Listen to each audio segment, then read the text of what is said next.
Adjie Prosidi nyaeta sastrawan Indonesia, panulis, budayawan, dosen, pendiri jeung redaktur sajumlah penerbit, pendiri sarta pupuhu Yayasan Kabudayaan Rencek.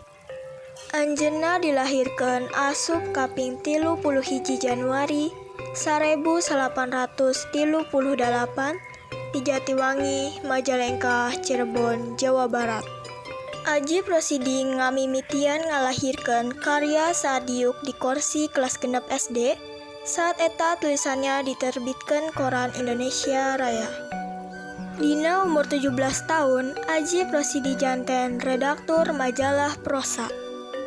Ia pun aktif nulis karya-karya kawas, cerpen, novel, puisi, terjemahan, saduran, dan esai pada dekade 1850 nepi ka 1860.